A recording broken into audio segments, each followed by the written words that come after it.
yo termino la clase de Zoom y a los 5 minutos me llega un correo con la clase grabada y yo se las voy a reenviar a sus correos, ¿ya? En primera instancia yo lo iba a grabar en mi computador, pero mi computador colapsó el semestre pasado grabando todas las clases en mi computador.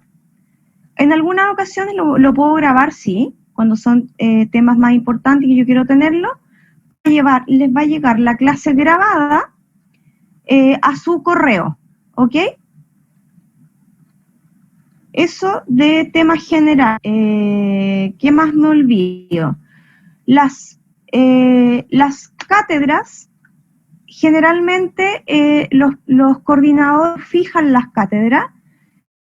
Nos van a entregar más adelante en un par de semanas, nos van a entregar las fechas de las cátedras y de las fechas de los controles. Los controles que normalmente debiéramos hacer en los prácticos presenciales. Si por X, ABC motivo no podemos hacer los prácticos, vamos a optar por la opción de hacer este tipo de cápsulas que yo les llamo, y vamos a hacer pruebas o seminarios en donde yo los haga trabajar, que ustedes tengan sus notas y puedan finalizar el semestre sin ningún problema y no dejar un semestre stand-by para, oiga, Cristian, ahí parado, se mueve, está tomando café, no sé qué está haciendo, colóquese oculto por último, veo todo lo que hace. Ya, muy bien. Que lo tengo en pantalla completa, no sé por qué aparece en pantalla completa en mi computador. Ya, chicos, de generalidades, ¿tienen alguna duda? Creo que abordé todo lo que tenía que decirle. El delegado que se va a hacer cargo del correo de curso, el WhatsApp de grupo con la delegada, la lista, ¿verdad? Que estamos ok. ¿Qué más? ¿Se me olvida nada más? Ya les pregunté cómo estaban en sus casas, si ustedes estaban bien. Entiendo que es un semestre diferente. Vamos a tratar de que esto sea lo más ameno posible.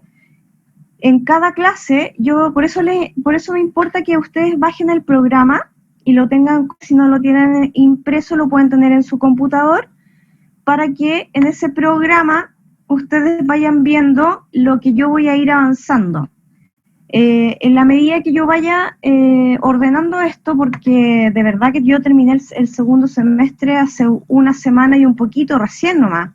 Igual tengo mucha pega, entonces como que me ha costado un poco, y el desafío que tomé ahora de tomar todas las sedes y hacerme cargo yo de todas las sedes, me va a llevar harto trabajo de planificación. Pero en general es un desafío que yo quise tomar porque quiero que ustedes lleven lo mejor en aprendizaje, independiente que estén en forma online. Ya tengo a todos mis profesores que me van a ayudar en los talleres, se supone. Ya los tengo trabajando haciendo cápsulas, por ejemplo, de patrones de sutura que van a quedar grabados para que ustedes tengan. Mis dos anestesistas ya están trabajando en cápsulas pequeñas de cómo funciona la máquina de anestesia, de cálculo de dosis, de instrumentación quirúrgica. Estamos haciendo cápsulas que las vamos a ir agregando en el costo de la clase, o las vamos a ir agregando en su horario de práctico, ¿ya? Pero eso lo vamos a ir viendo en el camino, ¿ya? Cualquier duda que vayan teniendo, me van preguntando. Me pueden interrumpir en la clase, no hay ningún problema. Y cada clase comienzo a grabar, y cuando la comience a grabar, comenzamos con la clase propiamente tal. ¿Dudas hasta el momento? No, profe, ninguna duda. Ya, súper. Entonces, vamos a ir pantalla, ¿verdad? Vamos a partir entonces con la primera clase que de cirugía general. Vamos a hablar esta parte. Yo les recomiendo, ahora en este minuto, chicos, sí les recomiendo que apaguen sus cámaras, porque aquí necesito que la conexión no se me vaya, y la conexión se lentece cuando tengo a los alumnos con las pantallas abiertas, ¿ya?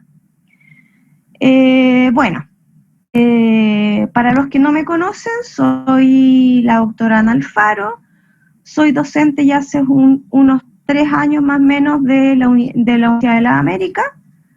En mi paso por la docencia en cirugía he pasado desde acá en Santiago, en cirugía, en esta misma área, en cirugía general en la Universidad Santo Tomás, en la Universidad Tres Bello, y mi gran y bonita experiencia que tuve en la Universidad Austral de Chile, en donde estuve mucho tiempo dando clase, pero me ganó el clima. Y la verdad es que es un lugar maravilloso para trabajar, pero tanta lluvia como que a mí me superó. ¿Ya? En este momento voy a empezar a grabar, ¿ya? Para que ustedes tengan esta clase después. Como ya les decía, esto se va a... ¿Ustedes están viendo lo que yo estoy haciendo? ¿Sí? ¿Ven? Que coloco grabar en la nube, grabar en computadora. ¿Lo ven? No, porque solo está compartiendo el PowerPoint, profe. Sí. Perfecto. Entonces lo que voy a grabar en la nube, porque, como ya les dije, el problema es que si yo lo grabo en mi computador y después subir al eCampus, muchas veces no puedo porque se va a colapsar. Entonces prefiero que ustedes tengan el link directo y ustedes descarguen la clase para sus computadores en particular. Bueno, perdón, que me distrajo uno de mis gatos. Entonces, comenzar un poquito hablando de cómo llegamos a la cirugía moderna. Esta clase no es una clase muy entretenida, ¿para qué les voy a mentir? Pero es una clase que tiene que sí o sí pasar por el área, porque tenemos que partir de lo general a lo particular, ¿ya? La idea de este curso es que finalmente ustedes sean capaces de terminar este ramo realizando una castración canina, una castración felina, una ovariohisterectomía de una hembra canina y una ovariohisterectomía de una hembra. Ese es nuestro objetivo para este ramo de hoy, el octavo semestre. Ustedes deben pensar que una ovariohisterectomía es algo muy simple, pero la verdad es que ustedes cuando dominen una cirugía de esterilización, ya sea de macho o de hembra, ahí recién ustedes pueden decir, ok, estoy listo para comenzar con otra cirugía. Es la base para la cirugía general y la cirugía especializada. Todo esto que vamos a ver ahora es la parte general, no es una parte especializada, pero sí es importante que ustedes tengan los conocimientos necesarios para que ustedes sepan una cosa tan simple como si les llega un paciente con una herida, ustedes sean capaces de abordar esta herida y ser capaces de enfrentarlo y abordarlo de tal manera de saber cómo limpiarlo, de saber qué le colocamos, de saber, por ejemplo, qué patrón de sutura le vamos a colocar, si vamos a hacer cirugía plástica en ese paciente, si le vamos a hacer un colgajo, etc. Todo esto lo vamos a aprender durante este periodo de tiempo. Como cronograma, ustedes tienen establecido por programa 16 semanas de clases, ¿ya? 16 semanas de clases que van a ser interrumpidas, en este caso por ser y para que lo anoten ahí, la semana del 18 de septiembre, que corresponde a la semana del 14 de septiembre, es semana de pausa. ¿A ustedes no les llega esta información? Creo que llegó en un correo que mandó a mediados de las vacaciones, Oscar. A mediados de las vacaciones, vacaciones de ahora de esta semana que hubo. Que hubieron, sí. Ok, ya. Y después hay otra pausa académica que es la semana del 16 de noviembre. ¿Ya? Para que lo tengan claro, para que lo noten por ahí. Esas dos clases, esas 2 semanas nos vamos a tener clase. Por las 16 semanas, ya no van a ser 16 semanas, sino que van a ser 18 semanas de clases, más una última semana en la semana de exámenes, que sería la semana 19. Y que eso sería más o menos como para fines de diciembre, principios de enero. ¿Ya? Quiero que quedemos claros con las fechas para que después, cuando les den las pruebas, no vayan topando las pruebas con sus otros horarios, ya para que lo tengan súper claro y lo hablen con sus profesores, sobre todo con los profes de imágenes, que generalmente con el profe de imagen es con el que tengo más problemas, así que de topes de horario. ¿Estamos? ¿No dudas hasta el momento? No, profe. Ya, súper. Repetirlo de nuevo un poquito. ¿Quiere repita qué cosa? Lo último que dijo. ¿Estamos claros? Eso fue lo último que dije. No, sobre las fechas que la canción. Ah, las pausas. La primera pausa académica es la semana del 14 de septiembre. Y la segunda pausa académica es la semana del 16 de noviembre. Ah, ya, profe, gracias. ¿Eso era? Sí, profe. Ya, ok. Entonces, vamos a comenzar un poquitito. Bueno, vamos a comenzar con las generalidades, que es un poco de mucha historia, pero lo resumí, bien resumido, chiquillos, porque es un área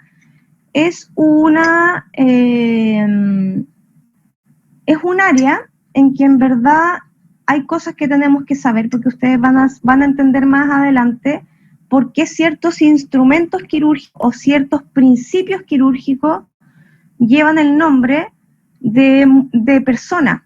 Al igual que en anestesia, en cirugía, tenemos una historia de 100 años de cirugía. Antes de eso, la verdad que todo era incierto, se conocía muchas cosas, no se conocía nada. Entonces, se utilizaba un concepto que en traumatología y ortopedia se habla, que es la osteosíntesis biológica. En las guerras, por ejemplo, los pacientes cuando eran amputados de piernas, créanme que eran torniquetes o los entablillaban y que eso hiciera una cicatriz como... A ese procedimiento se le llama osteosíntesis biológica. No todas las fracturas son quirúrgicas propiamente tal. Hay algunas que pueden tratarse inclusive con vendaje, ¿ya? Pero eso lo vamos a ver en general en el tiempo, eso son cosas más específicas. Como objetivo general, acá, el objetivo general en realidad es entregarle a ustedes las herramientas, se los voy a dejar así, con mucho texto que me carga, pero se los voy a comentar, no lo voy a leer porque no me gusta, solo se los dejé ahí para que ustedes los tengan en su materia. Pero ¿qué es lo que yo quiero conseguir con ustedes en este curso? Primero, que apliquemos y que integremos todas las materias que ustedes ya han visto de antes, que son estas materias de anatomía principalmente. Para cirugía no podemos no saber anatomía. Necesitamos saber cómo explorar al paciente, o sea, tenemos semiología o exploración clínica, que le llaman en algunos otros lugares, tenemos todo lo que es la medicina interna, tenemos todo lo que es el diagnóstico diferencial para llegar a un diagnóstico definitivo, y en pacientes, en este caso que vamos a trabajar con pacientes sanos, se supone que van a ir a esterilizaciones, tenemos que tener en cuenta que tenemos que saber que esos pacientes, lo más ideal es que sean pacientes que vayan a un examen previo, ojalá un hemograma, un perfil y un prequirúrgico. Yo sé que en muchas partes, si ustedes hacen práctica, ustedes van a ver que esto generalmente no se hace, lo de las prácticas de las tomas de muestra de exámenes, pero yo les voy a enseñar en el tiempo, les vamos a enseñar pruebas de campo para que ustedes estimen las pruebas de coagulación con simples pruebas de campo. El examen clínico es fundamental para ese paciente, la condición corporal de ese paciente. Entonces acá tengo que hacer una integración de todas las materias, fisiología, la fisiopatología, para, como objetivo general, para llegar a un contexto y poder aplicarlo a una cirugía. ¿Ya? Entonces, como programa, y esto sí está en su programa, el programa que yo lo imprimí, porque lo tengo conmigo, porque con esto yo me baso, para no saltarme ni un punto de lo que ustedes tienen que aprender en su curso, y esto sí se los voy a leer de a poquitito, porque un poco lo programa, y así les quito pega, porque así ya lo tienen y leen las partes que más interesantes se las colocaría para que las como descripción de resultados de aprendizaje, que es lo que buscamos como docentes. Primero, explicar todos los principios quirúrgicos, y estos principios quirúrgicos van a estar enfocados generalmente a la cirugía moderna. Ya vamos a ver cómo llegamos a la cirugía moderna. Aplicar las técnicas y conceptos quirúrgicos más comunes utilizados en las clínicas de pequeños animales. Modificar conceptos, y aquí todos vamos a hablar lo mismo, todos vamos a hablar de la misma incisión quirúrgica, todos vamos a aprender los mismos patrones, todos vamos a aprender la misma técnica quirúrgica para esterilizar una hembra. ¿Sí? ¿Alguien me habló? Si alguien no me habló, dejen su micrófono en silencio, por favor. Como por ejemplo, aprender cómo es la cicatrización normal de un paciente, la acción de esterilizar materiales y de paños de campo, es fundamental para evitar contaminación durante el proceso quirúrgico. Ejecutar técnicas básicas en pequeños animales para que ustedes desarrollen técnicas manuales, son habilidades blandas principalmente, y que en esto es aquí donde yo me complico, porque aquí es donde yo evalúo, y es aquí donde yo le enseño al alumno cómo mover las manos, cómo hacer la presión necesaria, pero para eso vamos a crear estas cápsulas que ya estamos trabajando en ellas, que van a ser videos que ustedes van a tener y que les voy a decir qué es lo que tienen que comprar, y ni siquiera tienen que comprar, pueden trabajar con estos pañitos de limpieza de la casa que le sacan a la mamá, uno de estos paños cuadraditos. Normalmente a mí me gusta trabajar con goma eva porque es un tejido que es bastante, es un material que es bien, bien rico para trabajarlo, pero si no tenemos goma eva no importa porque los bazares están cerrados. Inventaremos alguna técnica que puede ser hasta un cojín, o sea, rompan un cojín, rompan una naranja y la suturan, rompan una banana y la suturan. Los entrenamientos básicos de cirugía mínimamente invasiva apuntan a eso, a suturar, hacer, por ejemplo, hay procedimientos de mínimo invasivo que se trabaja con cereza. Entonces tú cortas la cereza y tienes que suturarla de tal forma, imagínate, una cereza. Entonces te permite hacer habilidades blandas sin necesariamente comprar una goma eva. Esta es época de naranja, época de limones, está todo súper barato. Cómprense una naranja y empiecen a practicar cuando pasemos la de sutura. ¿Ya? Realizar correctamente la preparación del paciente. Esto es súper importante porque el examen clínico lo van a hacer ustedes cuando tengan el paciente ya que viene hacia la cirugía propiamente tal. El paciente necesita de un examen prequirúrgico que va a ser súper importante y que aquí va a estar encargado el anestesista, principalmente en esta función. En la parte quirúrgica, el cirujano va a ser el que va a estar encargado dentro del pabellón y, por supuesto, que antes resolver los problemas que vayan ocurriendo, por ejemplo, si hay una hemorragia, si cortó una arteria que no había que cortar, si cortó en un lugar que no era el deseado, etcétera.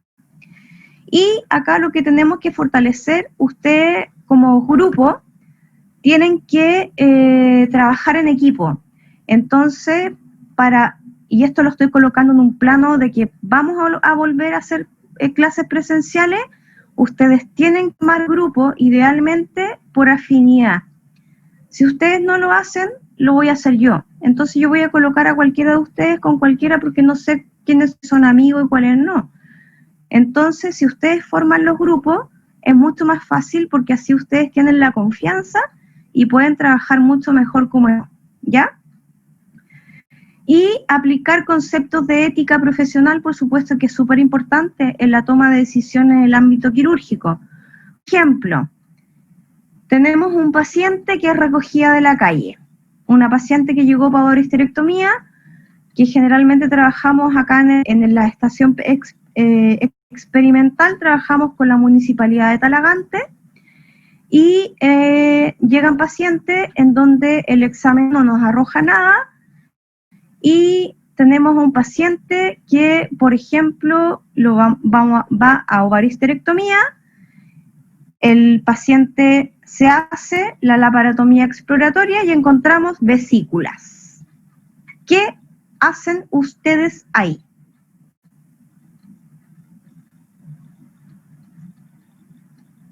¡Uy, qué bonito! ¿Sí? Profe, ¿puede repetir? Claro, le estaba colocando en una situación, que ustedes, en la situación de que ustedes están, por ejemplo, en una cirugía programada para el práctico como grupo, llega el paciente es preparado, el paciente entra al pabellón, el paciente efectivamente, ustedes abren, sacan el útero y el útero tiene vesículas. ¿Qué hacemos? Del aspecto de ética profesional me refiero.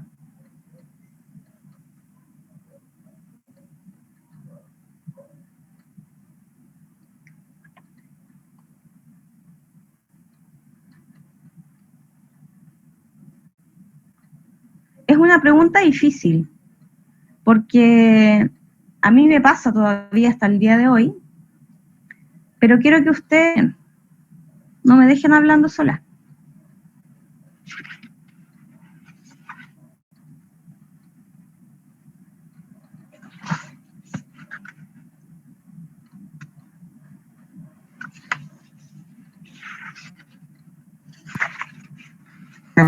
Compañero colocó biopsia por chat o compañero. ¿Biopsia? ¿Para qué biopsia? Dice la Daniela que van al micrófono, no puede hablar. Ya está por chat, Sí, porque no la veo. por A chat. ver. Ya, voy al chat. Salimos solamente cuando viene... ya, perfecto. Estamos fallando, horrible. Está subestimado. Absolutamente. Está muy subestimado. Daniela, biopsia. Tengo mal el micrófono. ¿Biopsia para qué, Daniela? Si sé que tiene malo el micrófono, por eso te coloqué en el chat para que me escriba.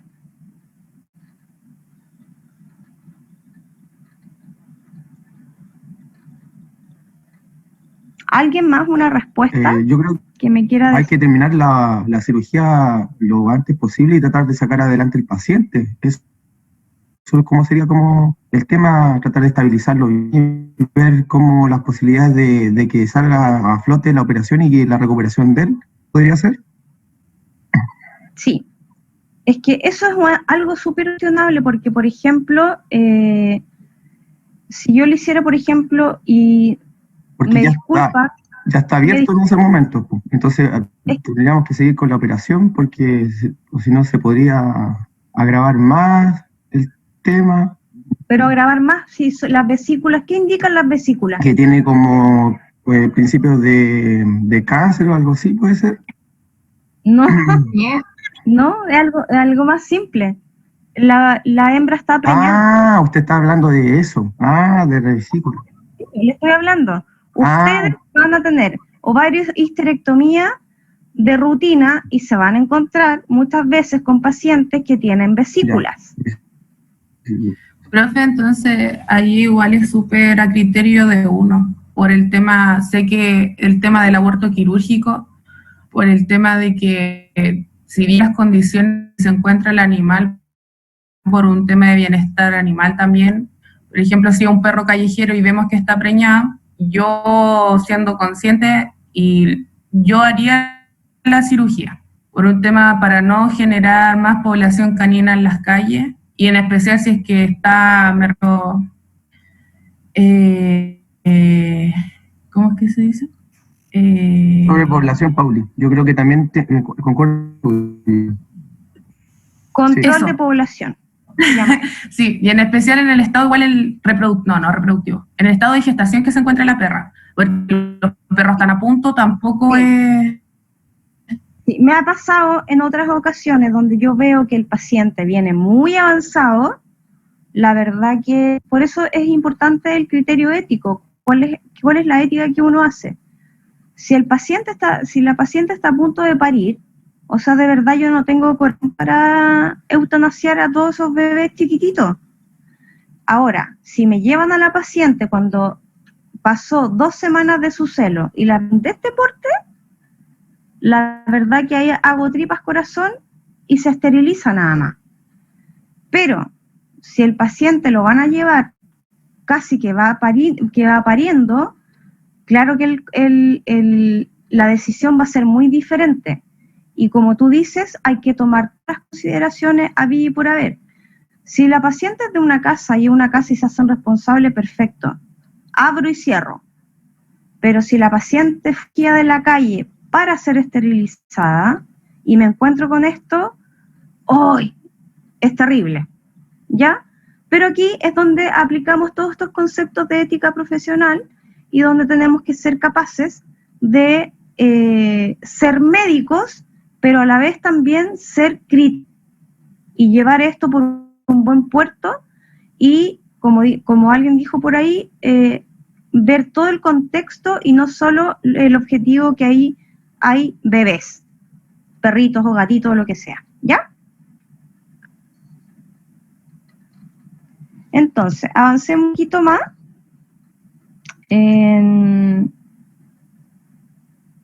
Cuando quiera correr mi computador.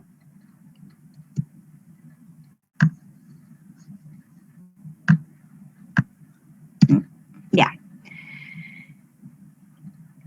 Como sé que les va a costar mucho abrir su programa y que lo van a mirar y van a decir, es muy largo.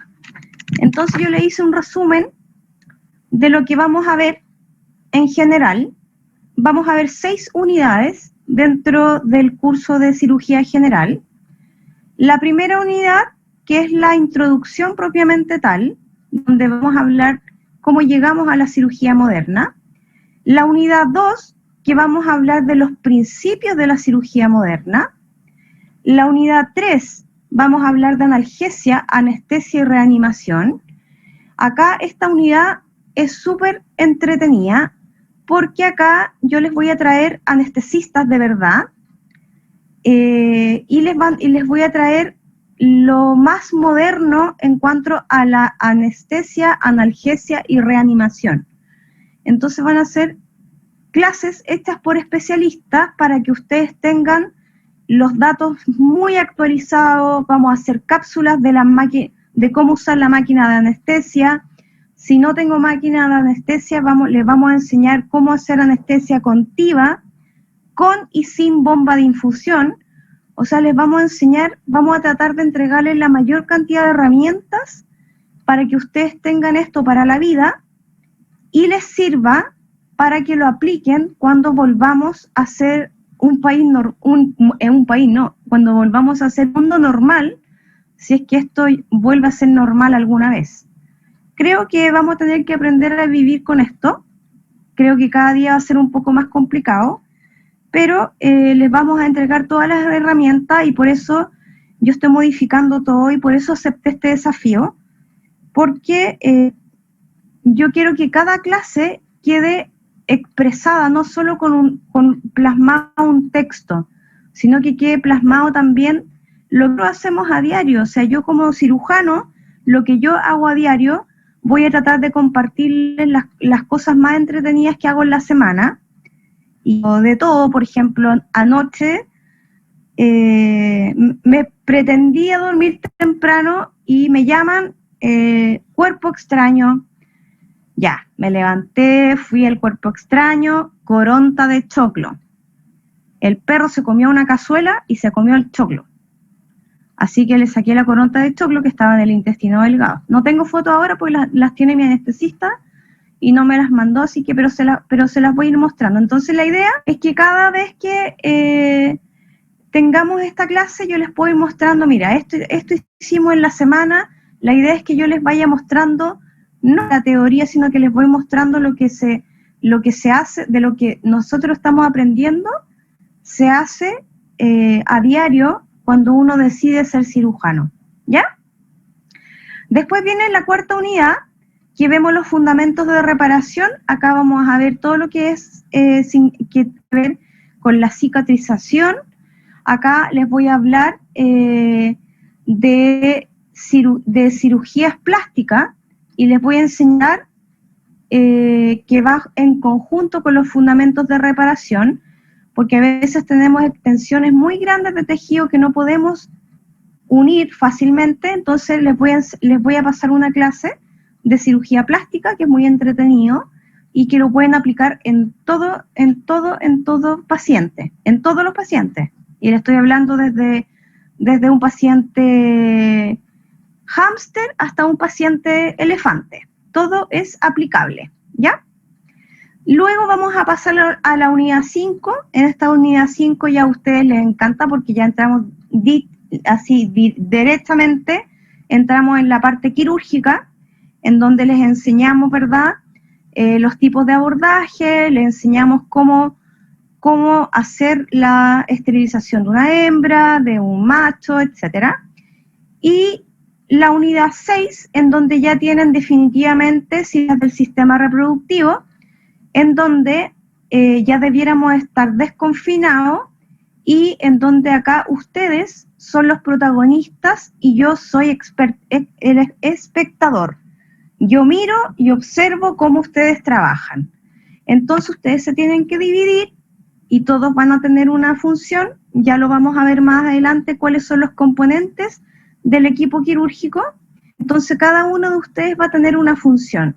En otros años, cuando esto es presencial, son grupos de 6 alumnos, y en estos 6 alumnos se conforman de 2 cirujanos, que es el cirujano 1, el cirujano 2, el anestesista, el arsenalero, el pabellonero, y normalmente hay un extra que puede ser un segundo anestesista.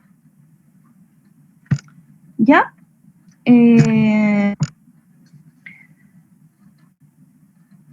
¿Duda hasta acá?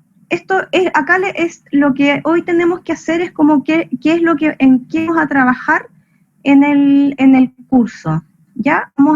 Y creo que vamos a partir con la parte de historia propiamente tal. No, ya, me detengo acá porque la idea es que por normativa y estrategia evaluativa, el 100% de asistente práctico, esto es un poco relativo, porque no sabemos si vamos a tener prácticos presenciales o no. En el caso que lo fuera, lo van a hacer totalmente 100% de asistencia para que puedan pasar el ramo. La nota de exhibición, al igual que el semestre anterior, es de un promedio 5.5. Acá les dejé un poco las ponderaciones de cada uno, de cómo se va a separar. Vamos a tratar de bajar las cátedras de 3 cátedras, bajarlas a 2, y eso está en cuestionamiento todavía, por eso les coloqué el componente actual de lo que se hace hasta ahora, pero es lo que un poco vamos a trabajar en este semestre, ¿ya? Esto mismo está en el programa que ustedes tienen ahí. Entonces, lo mismo que yo les decía anteriormente, que hace en 1800, antes de ese tiempo, no había ninguna evidencia y no había historia de la cirugía propiamente tal. Pero en los siguientes 100 años empezamos a ver una historia que está totalmente evidenciada y que un poco hace lo que hoy en día llamamos la medicina basada en la evidencia, ¿verdad? Es algo que uno escucha a diario eso, que es la medicina basada en la evidencia. Entonces tenemos muchos personajes dentro de la historia en donde es muy importante que a medida que fue transcurriendo todo este proceso de historia de la cirugía y de la anestesia, en donde ya había un manejo, en donde ya se entendía que parte de la anestesia era también fundamental manejar una buena analgesia. Y esto iba a llevar a que el paciente usara menos dosis de anestésico, por lo tanto las cirugías iban a ser más seguras, y con el tiempo se fue descubriendo, ¿verdad?, con el paso del tiempo, que además de todo lo que ya estábamos aprendiendo en estos años, que además había que proteger al organismo con algunos tipos de antibacterianos que fueron después descubiertos y que son ley hoy en día. Y como historia general, lo que buscamos en la evolución de esta historia de cirugía propiamente tal es que se evite el dolor del paciente tanto en las operaciones, tanto prequirúrgica, intraquirúrgica y postquirúrgica. El manejo del dolor es algo fundamental que tanto los cirujanos y anestesistas buscamos para nuestro postquirúrgico.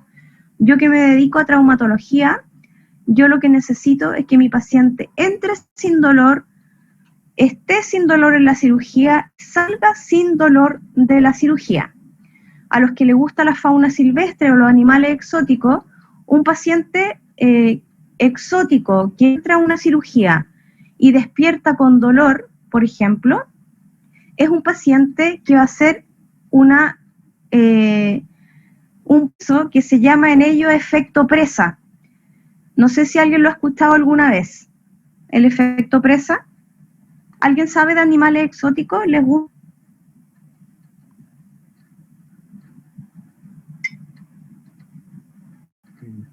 ¿Están durmiendo? Allá. ¿Alguien ha escuchado el efecto presa? Es el efecto cuando se produce que está casado, como que lo casaron. ¿Y qué pasa con el animalito? De a uno. ¿Qué pasa? Yo más que nada entendía por mi apertura que ¿Ya? ¿Pero qué le pasa al animalito? Al animalito paciente si duele y se despierta de la cirugía con dolor. Se muere. ¿Se muere? Exactamente. El efecto PRES en los animales exóticos es peor que premedicarlo, yo creo. Porque si el paciente exótico, estoy hablando de animales exóticos, no estoy hablando de animales menores ni animales mayores. El efecto presa en los animales exóticos es cuando yo opero a estos pacientes, lo que yo más me preocupo es que no tenga dolor y que se despierte, si es un erizo, si un erizo de guerra, que despierte en su casita. Si es un cuy, que despierte entre medio de la paja. Si es, no sé, si es un hurón, que despierte entre medio de su juguete. En fin, el efecto presa es nada más y nada menos que esa sensación de mucha adrenalina en el paciente hace que el paciente se muera antes que lo casen. Entonces, el efecto presa mata a un animal. Entonces, por eso cuando un águila va buscando, no sé, por ratón, conejo, lo que sea, el bichito que está en el suelo, por así arrancando, sabe que va a morir. Entonces, ¿qué hace? Se mata, se automata para que no le duela nada. Y eso es el efecto presa. Es heavy, es súper heavy, pero es interesante. Entonces, ya en 1795 y 1867, ya hablábamos que evitar el dolor en las operaciones era una quimera, como una fantasía casi, pero que hoy no tenemos derecho a perseguir. O sea, lo que nosotros usamos, el manejo del dolor, sí o sí. Ahora, un poquito, les voy a hablar muy cortito, no me voy a detallar acá porque son muchos nombres y la verdad que de estos se los va a mostrar las doctoras anestesistas. Ellas les van a hablar más de anestesia con unas historias muy bonitas de la anestesia propiamente tal. Y ya en el señor Welch, recuerden ese nombre, que es uno de los más importantes, que entre 1815 y 1848 es el óxido nitroso, que es el gas de la risa, en conjunto con éter, ¿verdad? Que era para que lo descubrí y que era para la extracción de dientes, principalmente lo ocupaba él, ¿ya? Después apareció una nueva, señor William Morton, hizo una modificación que lo utilizó en un paciente, dijo, bueno, si esto resulta para los dientes, a ver cómo resulta para extraer un tumor del cuello de un paciente. Si estaba cerca de la boca, le colocaba el éter y se quedaba dormido y estaba muerto de la risa y no le dolía nada, bueno, dijo, bueno, saquemos la masa y veamos cómo anda. Jon Snow, y yo decía, ¿alguien vio Game of Thrones o alguien no vio Game of Thrones? Sí, profe. Buenísima Díganme serie. que sí, por favor. Y yo cuando vi esto dije, oh no, Jon Snow existía de siempre. Bueno, una talla de Game of Thrones para quienes hayan visto, bueno, esa serie. Y Jon Snow empezó a usar el cloroformo, lo utilizó en la reina Victoria para su parto, para que ella no tuviera dolor, que también lo fue experimentando. Entonces después, con el advenimiento de los anestésicos, como el éter y el cloroformo en la década del 1840, Valpo se sorprendió y dijo sobre el tema del éter, que es un agente maravilloso pero terrible. Diré de cloroformo, que es aún más maravilloso y más terrible. Entonces, ¿por qué? Porque además estos tipos vieron que además de ser anestésico, teníamos este gas de la risa, ¿verdad?, que llevaba a estos señores a descubrir cada día más cosas más interesantes, porque mientras más iban descubriendo, que empezaron con los dientes, que empezaron con un tumor en el cuello, que siguieron con un parto, vino la sucesiva de eventos que van en el tiempo viendo cómo vamos evolucionando en las drogas anestésicas. Entonces tenemos un cronograma hecho desde cuándo empezó y quiénes son los que empezaron, y que les insisto, esto lo va a hablar la doctora de anestesia, pero sí me interesa que ustedes vean que desde hace tiempo ya se está usando, desde 1842, que es la década en que yo les les digo que de esa fecha para atrás no hay estudios previos. Sin embargo, de ahí en adelante hasta hoy tenemos anestésicos que van desde el éter, y ahí fuimos pasando y pasando y pasando y pasando hasta llegar finalmente a lo que actualmente que usamos. ¿Qué es lo que usamos de acá? Un poco de tiopental sódico, no tanto. Antiguamente, hace 10 años, creo que era el boom que se usaba muchísimo, sobre todo en pacientes IVA. Pacientes que en algunos lugares todavía lo siguen utilizando. Yo generalmente ocupo el tiopental como fármaco para UTIA. No me gusta la solución del T61, siento que el animal sufre con eso. Ya llegamos en el año 56 a usar gases como el alotano, manejo de ketamina, ya no solo tanto como para el anestésico. Van a aprender ustedes que la ketamina es un fármaco disociativo, por lo tanto hay que tener mucho cuidado con ese fármaco, porque vamos a ver que provoca algunas alteraciones de conducta en los pacientes, sobre todo en los pacientes felinos. En 1977 apareció el maravilloso Propofol. El Propofol es uno de los fármacos que más se ocupa, inclusive en el humano. Me acuerdo que un par de años atrás me tuve que operar de la vesícula de urea, y obviamente uno como cirujano y con manejo de anestesia es como le decía al anestesista, ¿qué me vaya a colocar? Porque era él. Y cuando me pasaron el Propofol para hacer la inducción, a mí me dolió, la verdad. Entonces yo entiendo a los pacientes a veces cuando uno Propofol y ellos como que vocalizan, a mí me dolió. No sé si alguien lo han anestesiado con Propofol o lo han inducido o operarlo de algo de urgencia. Yo cuento mi experiencia y a mí me dolió mucho, ¿ya? Lo que más usamos actualmente es, desde el año 81, el isoflurano y el sevoflurano. Dos componentes de gas que son súper seguros para el uso de anestesia general. Normalmente los utilizamos en conjunto con una inducción, por ejemplo, de Propofol, con una inducción de algún sedante como el midazolam, algo como una dexmetomidina, etc. Todo esto lo van a aprender con la clase de anestesia, con la doctora Paulina Robles o con la doctora Natalia Ciudad, ¿ya? Esto es un cronograma que les armé porque era demasiada información, entonces les coloqué algunas cositas, lo más interesante como de historia, ¿ya? Porque esto lleva a la cirugía moderna en cómo trabajamos hoy día. Entonces, ya teníamos los fármacos anestésicos que ya fueron descubiertos, todo esto. Chicos, llevo 1 hora de clase, ¿quieren descansar un poquito o sigo? Siga nomás, profe.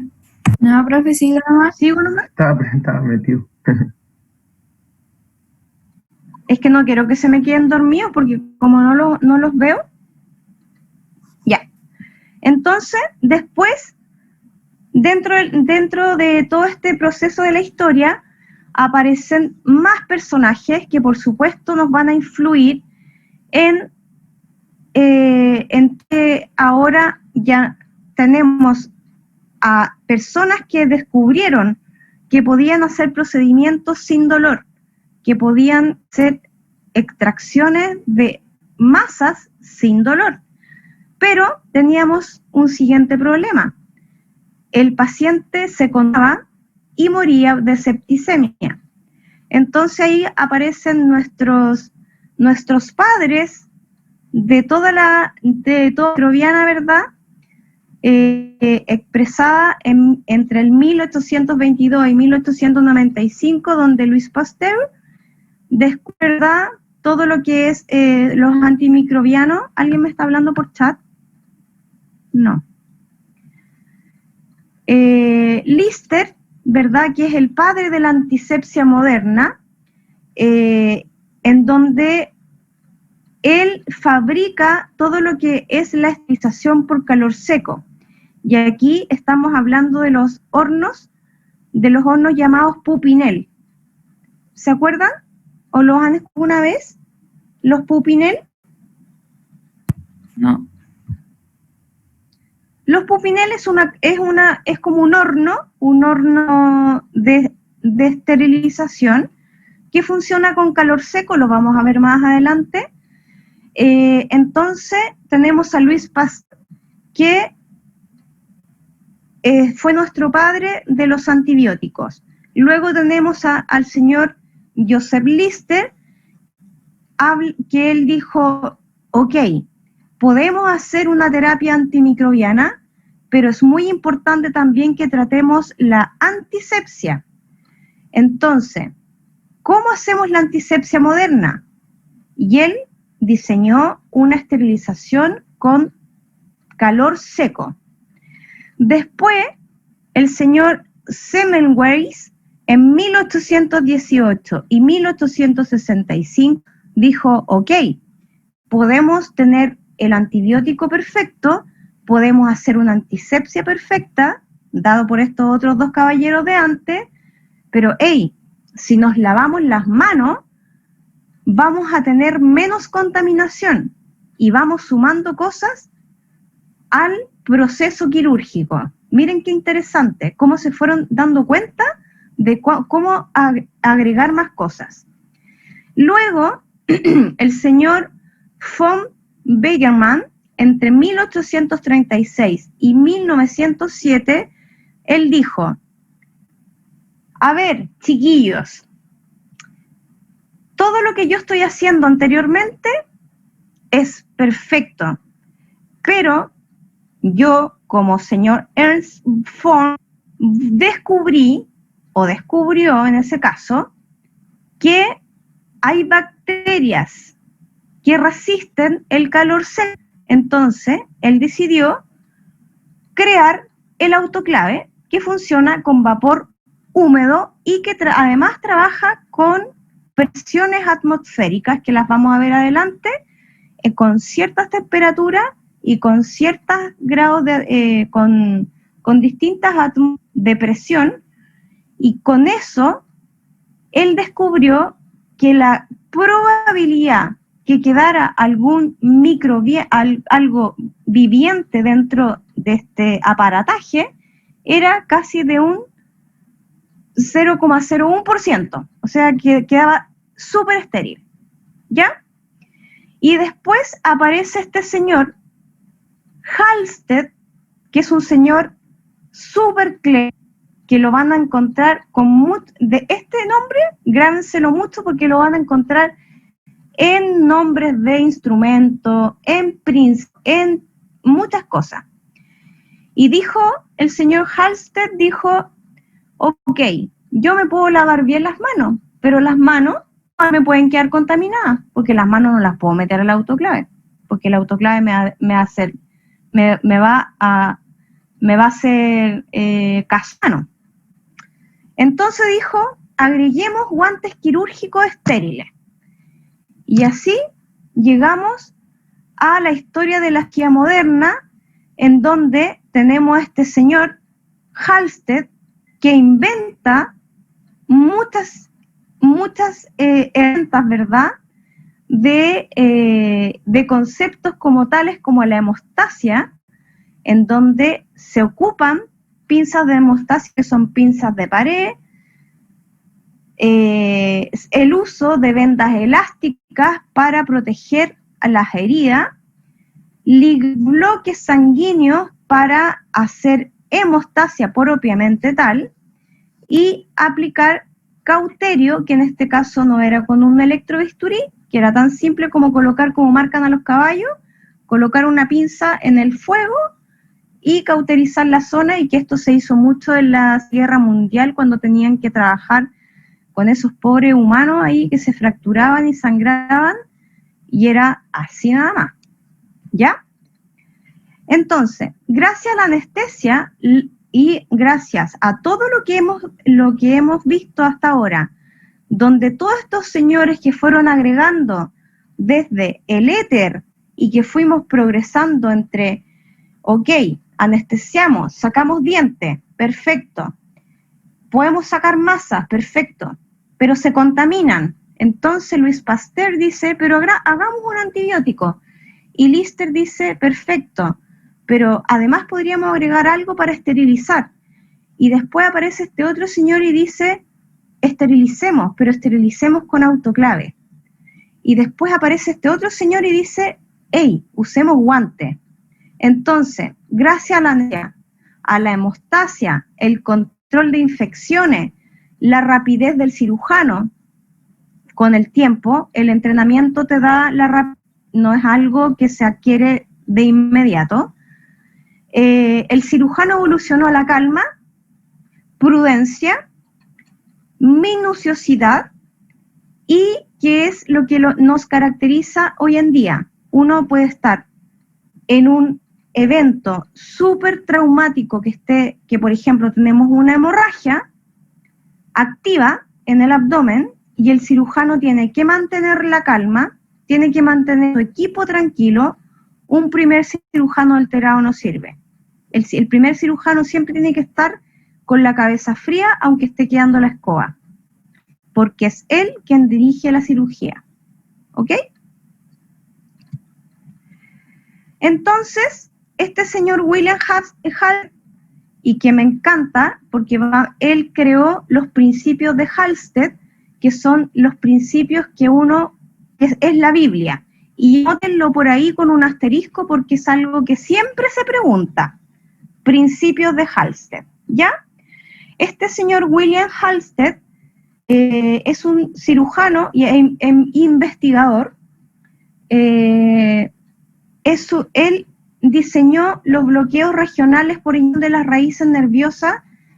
En este caso, él aplicaba cocaína, porque no existía otro fármaco esto.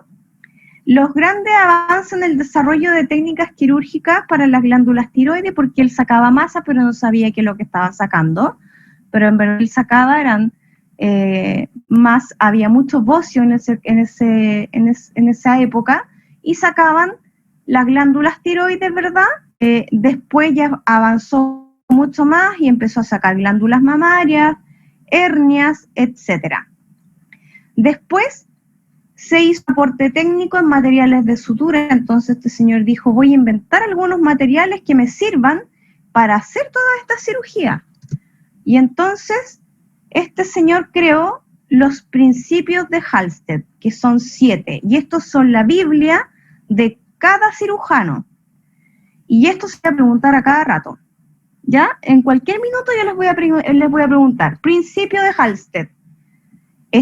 Si estamos, por ejemplo, en una clase online, yo les voy a decir ya, un punto extra para el que me diga los principios de Halsted ahora ya, y quien me levante la mano primero y me los diga tiene un punto base.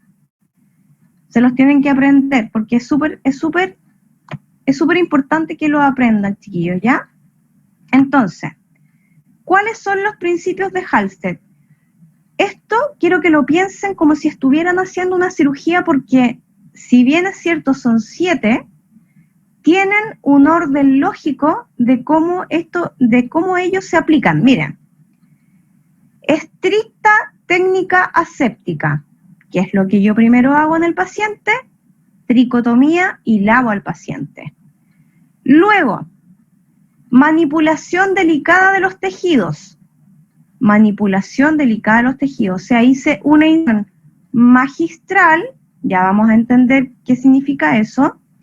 Luego que hice la incisión, debo hacer una correcta hemostasia. Por lo tanto, nuestro tercer principio es controlar hemorragia, ya sea con apósitos o con instrumentos que son para hemostasia, ya sean pinzas mosquito o Halsted, van a ver que se llaman igual que este señor. De hacer una preservación de los volúmenes sanguíneos, es decir, que el paciente esté totalmente con una fluidoterapia de mantención y que tengamos el paciente ok, ¿ya? Luego que ya terminamos nuestra cirugía, hacer una tensión mínima de los tejidos, es decir, cuando estoy suturando, cuando ya voy a cerrar, debo hacer una tensión que sea de tal forma que afrontado pero que este afrontamiento sea tan sutil que no quede así, apretado. Esa tensión de los tejidos, cuando la exageran, esta tensión hace que la zona se vuelva isquémica y por ende perder la irrigación y vamos a perder el tejido. Entonces, esta mínima tensión de los tejidos permite que todo circule muy normalmente y es fundamental que los bordes de los tejidos queden con una aposición perfecta de cada uno de los tejidos. De esa forma la cicatrización va a ser más normal, porque si cicatriza así, va a costar mucho más. En cambio, en oposición, parejito, no va a haber ningún problema. Y una de las cosas más importantes para evitar los seromas, ya vamos a entender más adelante qué es lo que es un seroma, como séptimo principio de Halsted, es la obliteración del espacio abierto, y que esto no es nada más que cerrar bien y no dejar espacios entre medio. Por ejemplo, cuando hacemos una ovariohisterectomía, normalmente lo que uno hace es que sutura músculo, y hay algunos cirujanos que suturan directamente del músculo a piel, pero tengo un entre medio que es el subcutáneo. Si no hago una aproximación del subcutáneo, ese espacio se va a llenar de un líquido serosanguinolento y a ese líquido le vamos a llamar seroma. Para evitar eso, aplicamos el séptimo principio de Halsted, que es la obliteración del espacio muerto. ¿Ya? Ya, y esto me da la impresión que es hasta acá nomás, porque la semana 2, pues como yo tengo el programa aquí, la semana 1, que es la que estamos viendo ahora, la semana 1 incluye hasta los principios de Halsted y la cirugía moderna, y la semana 2, que va a ser la próxima semana, aquí ya hablamos de, claro, hablamos de asepsia y antisepsia,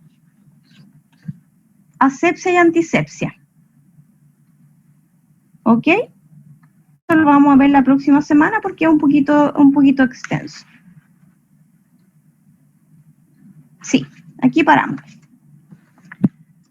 con esta primera clase. Vamos suavecito porque tenemos 19 semanas, 16 en general. Yo ya las tengo cronometradas, así que son clases que ya he dictado hace muchos años, que vengo haciendo este curso hace más de 15 años, entonces tengo todo esto cronometrado. En esta parte vamos a parar. ¿Tienen alguna duda, alguna consulta? Con respecto a los talleres, profe, ¿van a ser ¿Talleres? ¿Sí? ¿Talleres de qué? Me refiero a los prácticos. ¿Pero qué quiere? ¿Presenciales?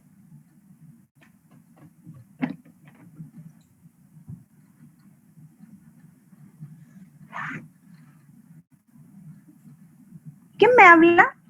Cristian, profe. Cristian Castillo. Sí. Es que no sé a qué te refieres con los prácticos. Les acabo de decir cuando empezamos que los prácticos, los prácticos Por eso, por la cápsula. van a estar... van a mandar, no, pues. ¿van a mandar o no? ¿Algo así? ¿O todavía no? No. Deme tiempo porque acabo de terminar el segundo semestre. Sí, no, por eso le pregunto. Por favor, decime. Sí, Déjeme no, respirar. sí, la entiendo, no, sí la entiendo. No es que era por eso, no, sí, era solo una pregunta, profe.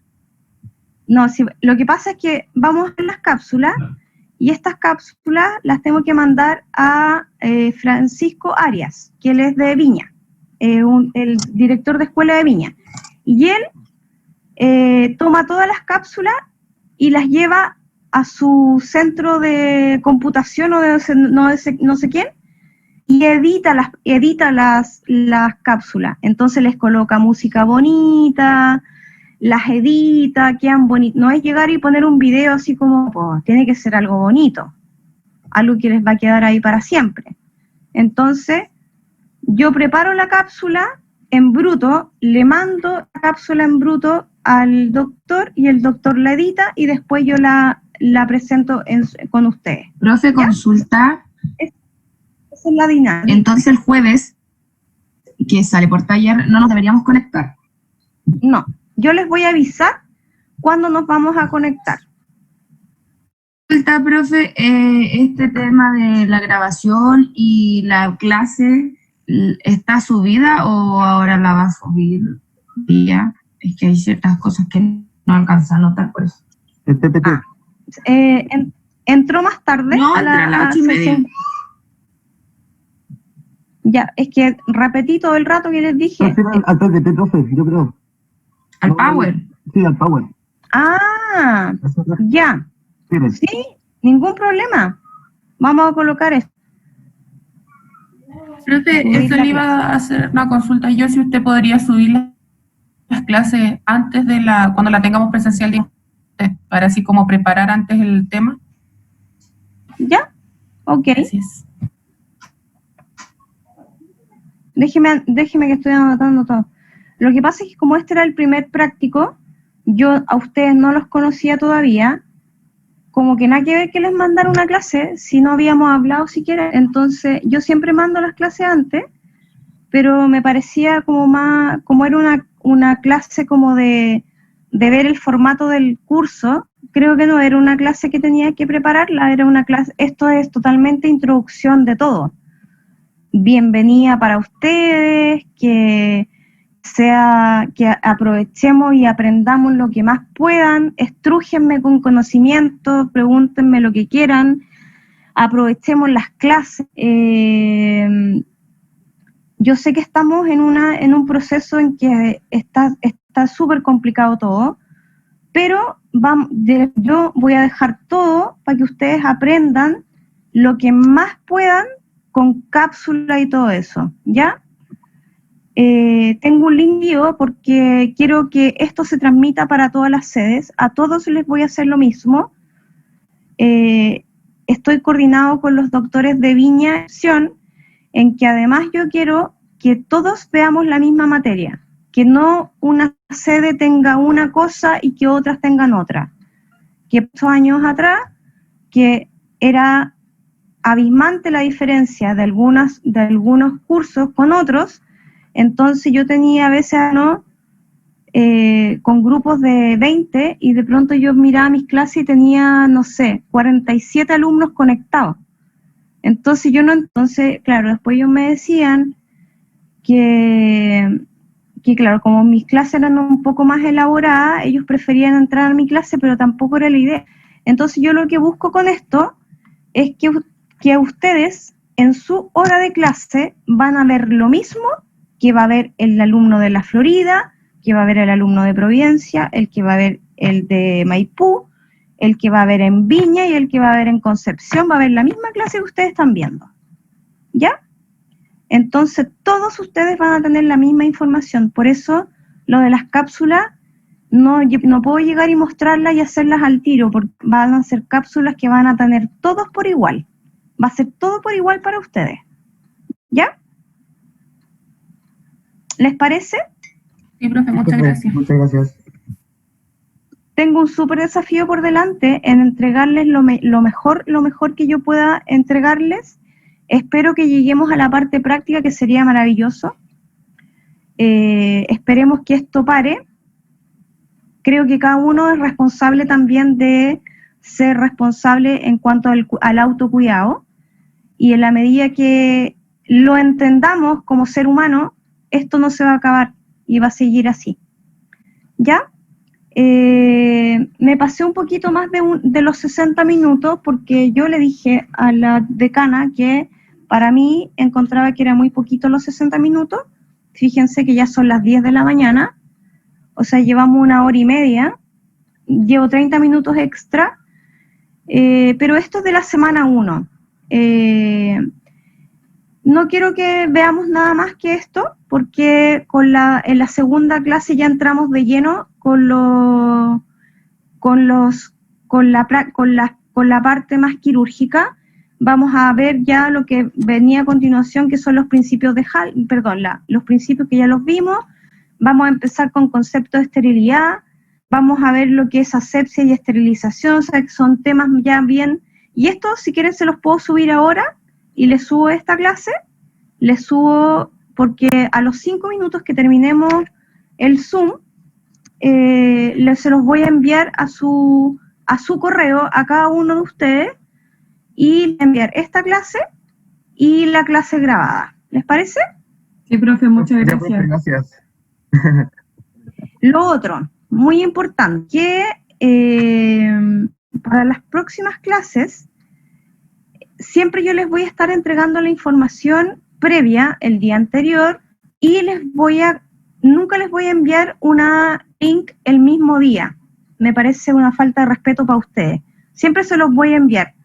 O en la noche cuando me desocupe el día lunes, porque los días lunes tengo trabajo de traumatología.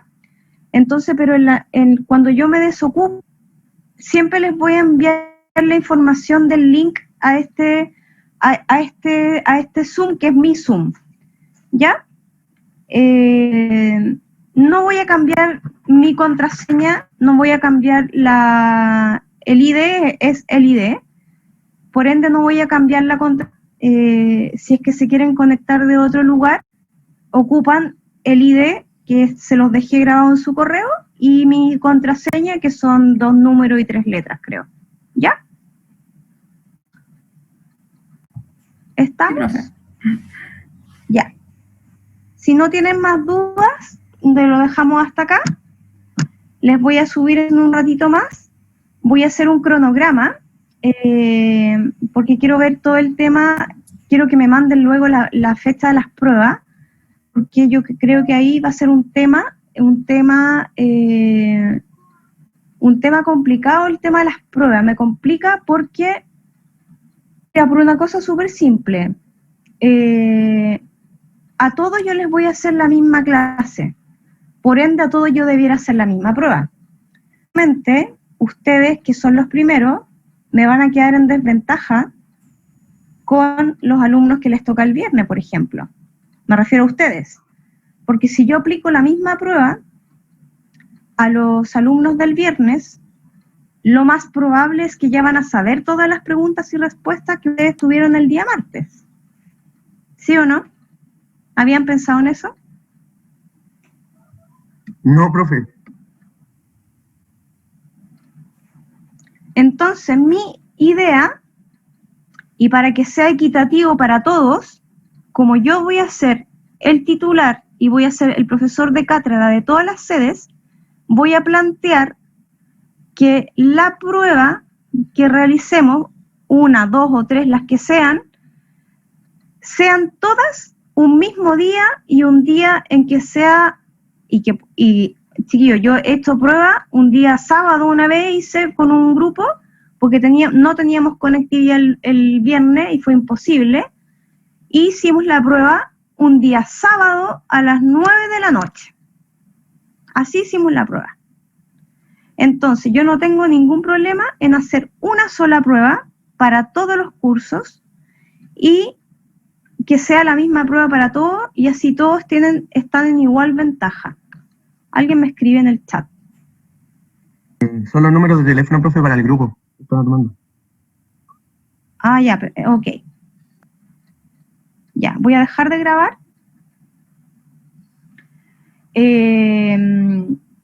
Dejar de grabar. Ok. Ya.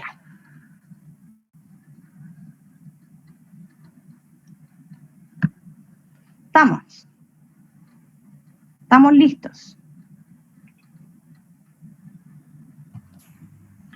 Ya, profe, muchas gracias por su clase. Ya, fue una introducción. Acá era conocernos, era hacer, ver sus caras, que no los vi a todos, bueno, que me conozcan. Yo siempre voy a estar visible, porque siento que así ustedes tienen la interacción con el profesor. Creo que solo escuchar la voz del profe y ver una diapo creo que no es tan interactaría verlo a todos ustedes. A mí me encanta verles sus caras, que me pregunten, tengan la confianza absoluta de pararme en la clase, levanten la mano, pero lo que sea. No quiero que se queden con duda, quiero que esto funcione súper bien.